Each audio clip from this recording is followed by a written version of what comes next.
Greetings everyone, I'm RSV, and let's talk various meta augments for 6-star weapons. Initially I was going to combine both 7-star and 6-star into one video. Both could potentially build kind of differently due to the amount of PV that they have, so there will be a follow-up video on the 7-star weapons if you are interested. However, this one in particular will be focusing on 6-star weapons with and without decold. Without decold, the augment setup hasn't changed. It is still Addy Deft, Mastery 4, Potency Soul, Gigas Potency, Def Potency or Alt Secreta free, or for a defensive option, Addy Def, Mastery 4, Dreadkeeper free, Gigas Potency, and Potency Soul, with some modifications here and there if you really want to max out your potency floor. And of course the alternatives to that being Fire Exploit, because most Kvaer's enemies are weak to fire, with few exceptions I have found, other Addy augments, Kvaer Domina, and Alno Note if you think Dreadkeeper is still a bit too steep for you.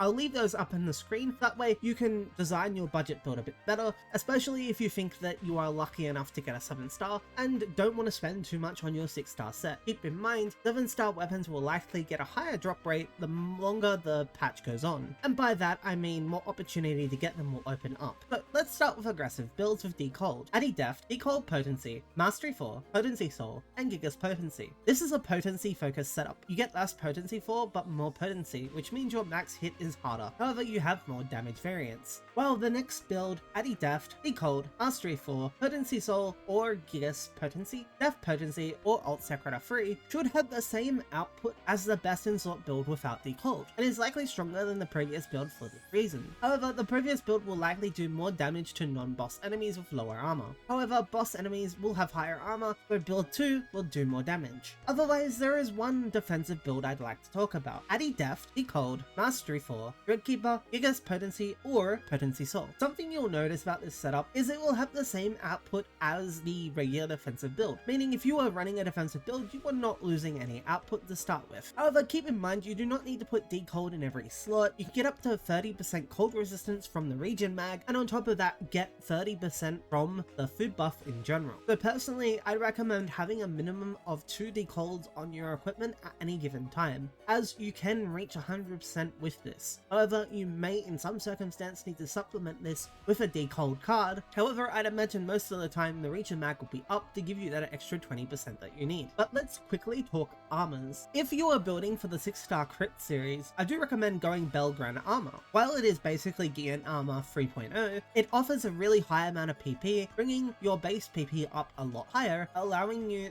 to really exploit that 30% critical rate while under half PP. If you do not want to play around with that bet, it opens up more room to move, and Pso2 is probably your next best bet. It is a direct upgrade from the SWAT series, giving additional HP and PP as well as potency for 2 stats. Pso2 is also a good armor series if you don't really care about making a set for grinding in the gorge in the first place, as they come with decold as long as they were from a red box that you broke out in the field that had a barrier around it. Melon range drops from Red Container West Kvaer's, Range and Tech drops from Red Container North Kvaer's, and Might and Tech drops from Central Kvaer's Red Container that is shielded. I have a playlist for all red box locations here. Otherwise, I've been RSV, and I'll see you next time.